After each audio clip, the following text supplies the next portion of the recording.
ఓం నమ శివాయ. మనం శివమహాపురాణంలో సుబ్రహ్మణ్య జననం గురించి తెలుసుకుంటూ ఆయన యొక్క తమిళనాడులో ఉన్నటువంటి ఆయన యొక్క 6 క్షేత్రాల గురించి తెలుసుకుంటున్నాం. ఇవాళ 5వ క్షేత్రమైనటువంటి తిరుత్తణి. ఇది తిరుత్తణి క్షేత్రం తిరుపతికి చాలా దగ్గరగా ఉన్న క్షేత్రం. తిరుత్తణి సుబ్రహ్మణ్యేశ్వరునికి సంబంధించిన గొప్ప క్షేత్రాలలో ఒకటి. ఇక్కడ తారకాసుర సంహారం చేసిన తర్వాత స్వామి ఇక్కడ కూర్చుని కొంతసేపు విశ్రాంతి తీసుకున్నారు.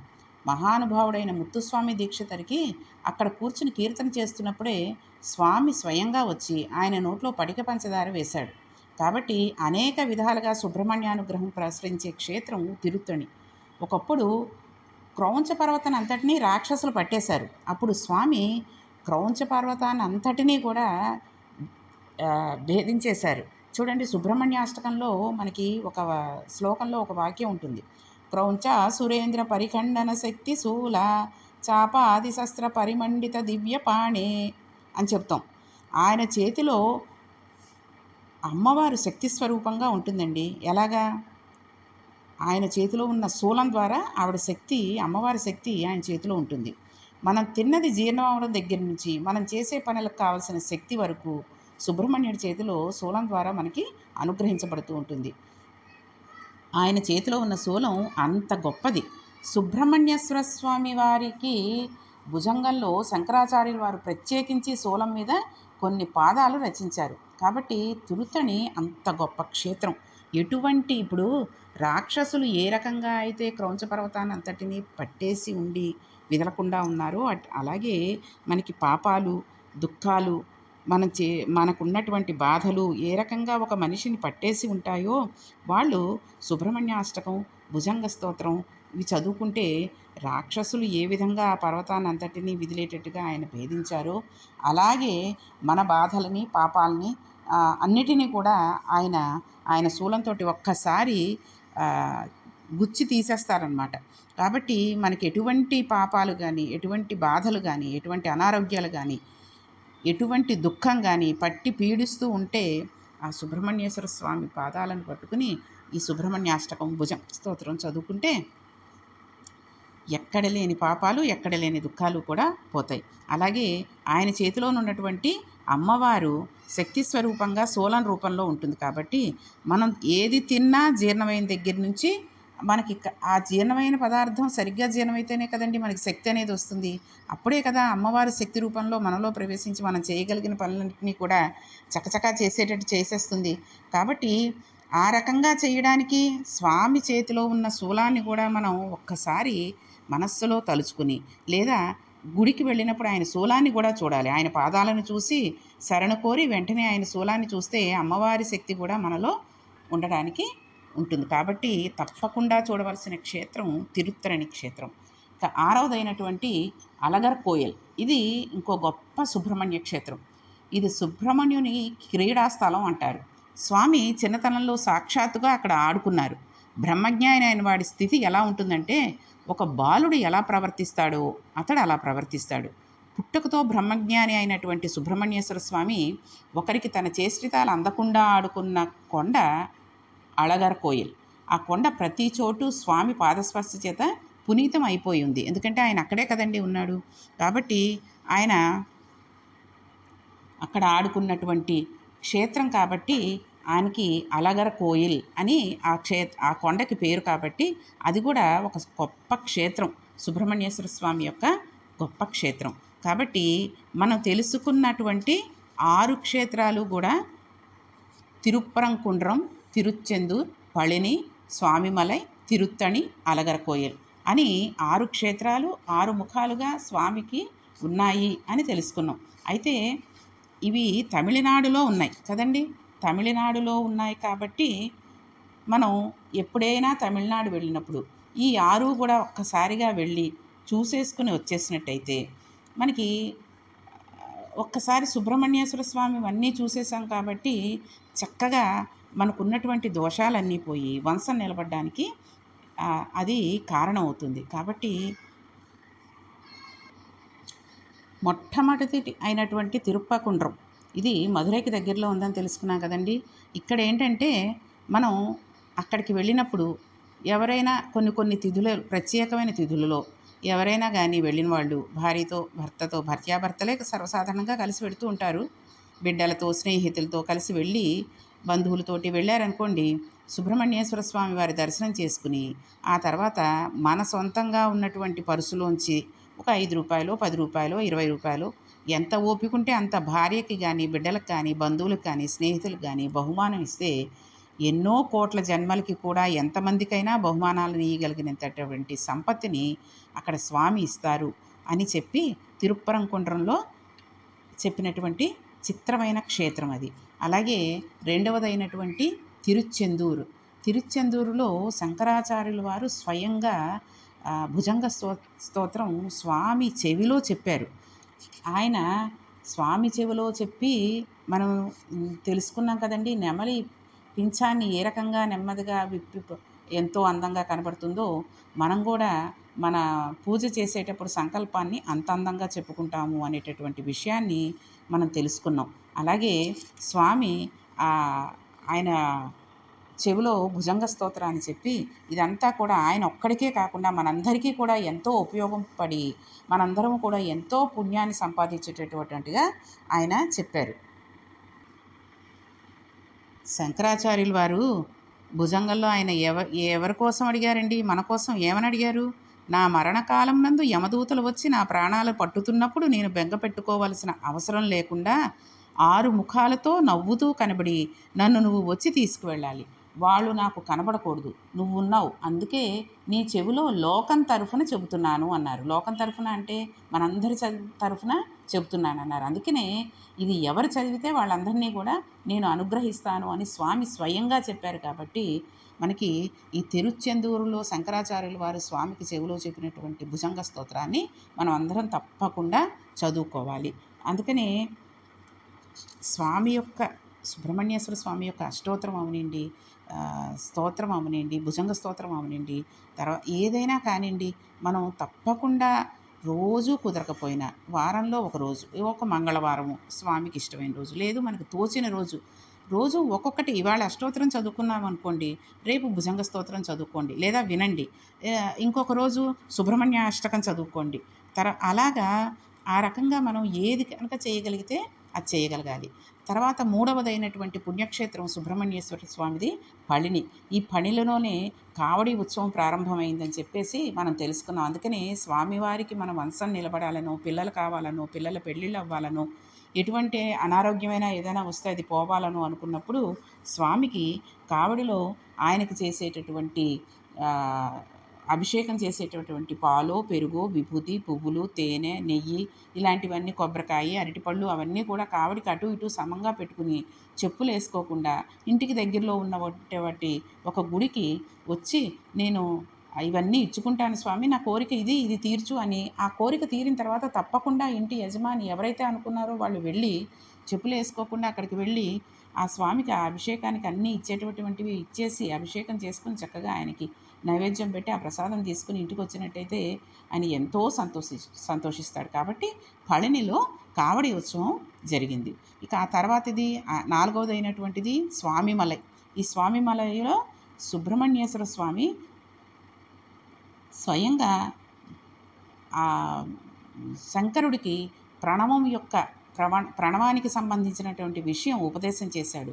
కాబట్టి ఆయన అసలు శంకరుడు సమస్త జ్ఞానానికి ఆలవాలమైనప్పుడు కొడుకు చేత ఉపదేశం పొందాడు. ఆయనకి స్వామి అయ్యాడు, ఆయనకి గురువు అయ్యాడు. ఎవరికి? ప్రపంచమంతా నిండి నిబిడీకృతమైపోయినటువంటి పరమేశ్వరుడికే ఆ సుబ్రహ్మణ్యేశ్వర స్వామి గురువు అయ్యాడు. కాబట్టి ఆయనకి స్వామిమలై అని ఆ క్షేత్రానికి గొప్ప పేరు వచ్చింది. కాబట్టి ఈ క్షేత్రంలో ఎటువంటి వాళ్ళైనా సరే వెళ్ళి ఆ స్వామికి నమస్కరించినట్టయితే అజ్ఞానం తొలగిపోయి జ్ఞానం ప్రసాదిస్తాడు ఆయన. అందుకని అక్కడ ఉన్న పరమేశ్వరుడికే అంత గొప్ప విషయాన్ని ఆయన ఉపదేశించాడు అంటే ఇక మనం మానవ మాత్రంలో కదండి.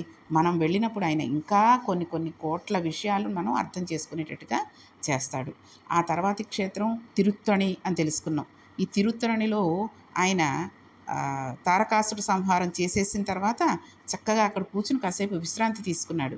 కాబట్టి ఎటువంటి అలజడులు ఉన్నప్పటికీ మనకి అక్కడికి వెళ్ళి కాసేపు ఆ స్వామి దర్శనం చేసుకుని కూర్చుంటే మనకి ఎంతో అంటే చూసారా రిలాక్స్ అయిపోతామంటారు. రిలాక్స్ అయ్యి కొత్తగా ఇంకొంత బలాన్ని ఇంతసేపు అలసటతోటి ఉన్నామనుకోండి, ఆ అలసటంతా తీరిపోయి ఎంతో శక్తి వచ్చేటట్టుగా అమ్మవారు అక్కడ ఆ స్వామి చేతిలోని శూలంగా అక్కడ ఉన్నారు కాబట్టి, ఆ స్వామివారి శూలానికి ఉన్నటువంటి శక్తి మనలో ప్రవేశించి మనకి ఇన్నాళ్ళు చేసిన పనుల వల్ల లేకపోతే మానసికంగా మనం చేసినటువంటి ఆలోచనల వల్ల జరిగినటువంటి అలసటనంతా తీసిపడేసి చక్కగా స్వామి మనకి రక్షణ ఇచ్చి ఇంకొంత బలాన్ని చేకూరుస్తారు. అలాగే ఆరవదైనటువంటి అలగర్కోయిల్. ఈ అలగర్కోయిలు స్వామివారు ఆడుకున్నటువంటి స్థలము, ఆడుకున్నటువంటి పర్వతం అని చెప్తూ ఉంటారు. కాబట్టి ఆయన పుట్టుకతో బ్రహ్మజ్ఞాని కాబట్టి ఆయన ఏం చేశారు, మనందరికీ కృష్ణుడి అల్లరిలాగా అది తెలియకుండా ఆయన అక్కడ తొందరగా వెంటనే తారకాసురుని చంపడానికి పెరిగిపోయారు కదండి. అందుకని అక్కడ ప్రతి అడుగు కూడా ఆయన వేశారు కాబట్టి అక్కడ ఉన్నటువంటి ప్రతి చోట కూడా ఆ స్వామి యొక్క పాదస్పర్శ చేత పునీతం అయిపోయింది కాబట్టి ఆ అలగర్కోయిలు కూడా మనం దర్శనం చేసుకుని రావాలి. తప్పకుండా మనం దర్శనం చేసుకోవాలి. మన జీవితంలో చేసుకోవలసినటువంటి 6 క్షేత్రాలు ఇవి. అయితే మనకి ప్రత్యేకించి ఆంధ్రప్రదేశ్లో కొన్ని సుబ్రహ్మణ్యేశ్వర దేవాలయాలు ఉన్నాయి. విజయవాడలో ఇంద్రకీలాద్రి మీద సుబ్రహ్మణ్యేశ్వరుడు ఉన్నాడు. మనకి వచ్చింది ఏంటంటే తెలుసా అండి, విజయవాడ వెళ్ళాం, అమ్మవారి దర్శనం చేసుకున్నాం, వచ్చేసాం. ఆ పక్కనే వస్తూ ఉంటే మల్లికార్జున స్వామి దేవాలయం ఉంది, ఆ పక్కనే సుబ్రహ్మణ్యేశ్వర స్వామి దేవాలయం ఉంది, ఇవన్నీ చూసుకుని నటరాజ దేవాలయం ఉంది, ఇవన్నీ చూసుకుని రావాలి అనేటటువంటి ఆలోచన ఉండదు. వెళ్ళాము, అమ్మవారిని దర్శనం చేసుకున్నాం, రష్ బాబోయ్ అనుకుంటాం, వచ్చేస్తాం, ప్రసాదాలు తినేస్తాం, మళ్ళీ వెనక్కి వెళ్ళిపోవడానికి ప్రయత్నిస్తూ ఉంటాం. కాబట్టి ఎక్కడికైనా వెళ్ళినప్పుడు ప్రధానమూర్తి ఎవరైతే ఉంటారో వాళ్ళని చూసేసి అక్కడి నుంచి వెళ్ళిపోవడం కాకుండా దేవాలయ సందర్శన ఫలితం కావాలి అనుకుంటే దేవాలయానికి వెళ్ళినప్పుడు ఆ దేవాలయంలో గల ప్రాంగణంలో ఉన్నటువంటి దేవతలందరినీ కూడా చూసి రావాలి. ప్రధానంగా చూడవలసిన దానిలో సుబ్రహ్మణ్యేశ్వర స్వామి గుడి ఒకటండి. పిల్లలు కావాలనుకున్న వాళ్ళు, చాలామంది పెళ్ళిళ్ళు కావాలనుకున్న వాళ్ళు, ఏ చెవిపోట్లు, కాళ్ళుపోట్లు, ముక్కుపోట్లు అలాంటివి కళ్ళలో సరిగా కళ్ళు ఆనకపోవడం లాంటివి ఇవన్నీ ఉన్నవాళ్ళు కూడా అక్కడికి వెళ్ళి ఆ ఎందుకంటే మీరు దర్శనం చేసేసుకుని బయటకు వచ్చిన తర్వాత మీరు పెద్ద ప్రాంగణం ఒకటి ఉంటుంది అక్కడ.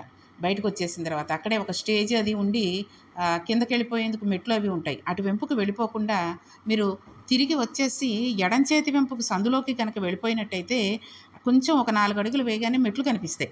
మెట్లు ఎక్కేసి మీరు పైకి వెళ్తే నటరాజస్వామి దేవాలయం, తర్వాత అక్కడే ఆ నటరాజస్వామి దేవాలయంలోనే చిన్న వినాయకుడు, సుబ్రహ్మణ్యేశ్వర స్వామి కూడా ఉంటారు. వాళ్ళు కాకుండా అక్కడ దర్శనం చేసేసుకుని కిందకు వచ్చేసి మళ్ళీ ఇంకొంచెం ముందుకెడితే అక్కడ ఇంకొక మెట్లు ఉంటాయి. సుబ్రహ్మణ్యేశ్వర స్వామి దేవాలయం అని రాసి ఉంటుంది అక్కడ.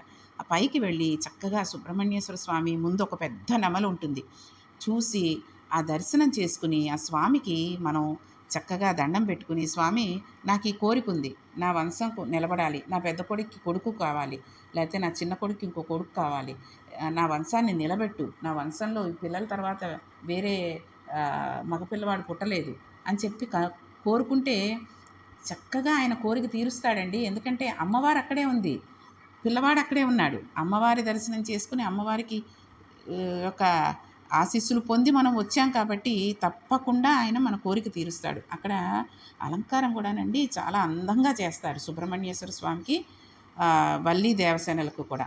అక్కడికి వెళ్ళి దండం పెట్టుకుని చక్కగా వాళ్ళు ఆ కళ్యాణం చేసిన అక్షింతలు అవి ఇస్తూ ఉంటారు. ఆ అక్షింతలు తెచ్చుకుని వచ్చి చక్కగా వేసుకుని ఆ బొట్టు పెట్టుకుని మనం ఇంటికి వచ్చిన తర్వాత కూడా చక్కగా సుబ్రహ్మణ్యేశ్వర స్వామికి చెప్పాను కదండి, షష్ఠి రోజు ఉపవాసం ఉండి, అంటే ఉపవాసం అంటే మొత్తం తినకుండా ఉండమనట్లేదు, ఆ రోజుకు ఆ రోజు చేసుకున్న వంటలు శుభ్రంగా మడిగా అంటే స్నానం చేసి వండుకుని స్వామికి నైవేద్యం పెట్టి మనం కనుక తిన్నట్టయితే 9 షష్ఠులు ఉంటాను అనుకుంటే మొదటి షష్ఠి అయిన వెంటనే కూడా మీకు ఫలితం ఉంటుంది అని చెప్పాను. కాబట్టి అక్కడికి వెళ్ళి విజయవాడ వెళ్ళి అమ్మవారిని ఒకరిని దర్శనం చేసుకుని వచ్చేసేయడం, ఆ ప్రసాదాలు తినేయడం కాకుండా చక్కగా పక్కన ఉన్నటువంటి సుబ్రహ్మణ్య క్షేత్రం గుడిలోనే ప్రాంగణంలోనే, ఇంకా మీరు కిందకు కూడా రావక్కర్లేదు, పైనే ఉంటుంది. ఆ క్షేత్రం చాలా శక్తివంతమైంది అని శాస్త్రం చెప్తూ ఉంటుంది. అలాగే పరమ పావనమైనటువంటి సుబ్రహ్మణ్య క్షేత్రం ఒకటి తూర్పుగోదావరి జిల్లాలో బిక్కవోలు గ్రామంలో ఉంది. అక్కడ దేవాలయంలో ఉన్న సుబ్రహ్మణ్యుడు కూడా పరమ శక్తివంతుడు. తూర్పుగోదావరి జిల్లాలోనే ఇంకొక సుబ్రహ్మణ్యేశ్వర క్షేత్రం ఉంది. అది మల్లవరం. చాలామంది ఇటు పక్క ఉన్నవాళ్ళు తెలిసే ఉంటుంది. తూర్పు గోదావరి జిల్లాలలో ఉన్న వాళ్ళకి బిక్కవోలు, మల్లవరం తెలిసే ఉంటాయి.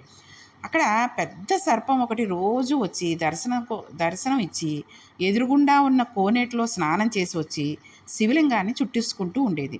ఇప్పటికీ అలా చుట్టుకుని ఉన్నట్టుగానే అక్కడ శివలింగ ప్రతిష్ఠ జరిగింది. ఈ క్షేత్రం కూడా చాలా మహత్యాన్ని కలిగిన క్షేత్రం. ఈ క్షేత్రంలో పిల్లల్ని తీసుకొచ్చి తులాభారం వేస్తారు. పిల్లలు కావాలని కోరుకున్న వాళ్ళు పిల్లలు పుట్టిన తర్వాత ఆ క్షేత్రానికి తీసుకొచ్చి మల్లవరం తీసుకొచ్చి అక్కడ క్షేత్రంలో అక్కడ తులాభారం వేసి ఆ పిల్లలు పుట్టించినందుకు నాకు చాలా సంతోషం స్వామి, అమ్మనయ్యాను నాన్ననయ్యాను అని ఆనందంతో వాళ్ళు తులాభారం చేస్తారు. అసలు పిల్లలు లేనివారు సుబ్రహ్మణ్య షష్ఠి రోజున అక్కడ పందిట్లో పడుకుంటారండి. కొద్దిగా కునుకు పట్టాక వాళ్ళని లేపేస్తారు. సంతానం కలగకుండా ప్రతిబంధకాలు ఉంటే ఆ కునుకు పట్టినప్పుడు తొలగిపోతాయి అని అక్కడ శాస్త్రం చెప్తుంది. పిల్లలు పుట్టరు అన్నవాడికి పిల్లలు పుడితే అలా పుట్టిన పిల్లలను తులాభారం వేయడానికి ఆ క్షేత్రానికి తీసుకొస్తారు. కాబట్టి పరమ ప్రఖ్యాతమైన సుబ్రహ్మణ్య క్షేత్రాలలో మల్లవరం ఒకటి. కాబట్టి ఎవరైనా సరే పిల్లలు లేరు అనుకున్న వాళ్ళు, పిల్లలు కావాలి అనుకున్నవారు చక్కగా మల్లవరం వెళ్ళండి. ఈ చుట్టుపక్కల ఉన్న వాళ్ళందరికీ కూడా తెలుసున్న క్షేత్రమే అది. వెళ్ళి ఊరికే ఏదో దండం పెట్టుకున్నామని కాకుండా అక్కడ భార్యాభర్తలు ఇద్దరూ వెళ్ళి చక్కగా దండం పెట్టుకుని ఆ మల్లవర క్షేత్రంలో స్వామి కుదిరితే సుబ్రహ్మణ్య షష్ఠి రోజు వెళ్ళి అక్కడ పడుకుని లేచి కునుకు పట్టిన తర్వాత ఆ ప్రతిబంధకాన్ని పోగొట్టుకున్నా సరే, లేదా స్వామి నేను ఆ రోజుకి ఇక్కడ ఉండట్లేదు, మా ఊళ్ళో ఉంటున్నాను, లేదా ఆ రోజుకి రావడానికి కుదరదు, కాబట్టి ఈరోజు కోరుకుంటున్నాను నిన్ను, నాకు పిల్లల్ని ప్రసాదించు స్వామి, నా వంశాన్ని నిలబెట్టు అని కోరుకుని ఆ స్వామికి అక్కడే కాసేపు కూర్చుని ఆయనని స్మరిస్తూ పిల్లలు పుట్టిన తర్వాత తులాభారం వేసుకుంటానని కనుక కోరుకున్నట్టయితే తప్పకుండా ఆ సుబ్రహ్మణ్యేశ్వర స్వామి మన కోరికని తీరుస్తారు. ఇలాగ ఎన్నో చోట్ల మహానుభావుడు సుబ్రహ్మణ్యేశ్వర స్వామి వారు వెలిసిన క్షేత్రాలు మనకు కనబడుతూ ఉంటాయి. ఈ సుబ్రహ్మణ్యుడు అవతారాలను స్వీకరించాడు. ఇందులో ప్రధానమైన అవతారాలలో 2 ఉన్నాయండి. ఒకటి కుమారిల భట్టు, రెండవది అవతారం జ్ఞాన సంబంధారు. కాబట్టి సుబ్రహ్మణ్యేశ్వర స్వామి క్షేత్రాలకు వెళ్ళినప్పుడు తప్పకుండా మనం ఏవేవి తమిళనాడులో చూసేటటువంటి 6 క్షేత్రాలలో వెళ్ళినప్పుడు ఏమేం చేయాలి, తర్వాత మన ఆంధ్రప్రదేశ్లోనే ఉన్నటువంటి క్షేత్రాలలో ఏవేవి ముఖ్యమైనవి, విజయవాడలో ఉన్నటువంటి సుబ్రహ్మణ్య క్షేత్రం ఒకటి, తర్వాత తూర్పుగోదావరి జిల్లాలో ఉన్నటువంటి బిక్కవావులు, మల్లవరం, ఇవన్నీ చాలా ముఖ్యమైనవి. అసలు ఈ సుబ్రహ్మణ్య క్షేత్రం ఎక్కడ ఉన్నా కూడా చాలా ముఖ్యమైనదేనండి. చాలా ప్రత్యేకమైన అవతారం ఏదో ఉంటుంది, ఏదో ప్రత్యేకమైన విశేషం ఉంటుంది ఆ గుళ్ళో. కాబట్టి ఆయన యొక్క దర్శనాన్ని మనం చేసుకుని మనం మన వంశాలని నిలబెట్టుకుని, మన ఆరోగ్యాలని నిలబెట్టుకుని, మన పాపాలను పోగొట్టుకుని జ్ఞానాన్ని పొందుదాం. అయితే ఇక సుబ్రహ్మణ్యేశ్వర స్వామి అవతరించినటువంటి 2 అవతారాల గురించి మనం రేపు కుమారిల భట్టు గురించి తెలుసుకుందాం. రెండవ అవతారం ఏంటండి? జ్ఞాన సంబంధాలు. కాబట్టి మొట్టమొదటిగా మనం కుమారిల భట్టు అవతారాన్ని గురించి రేపటి పారాయణలో తెలుసుకుందాం. ఓం నమః పార్వతీపతి హర హర మహాదేవ శంభో శంకర.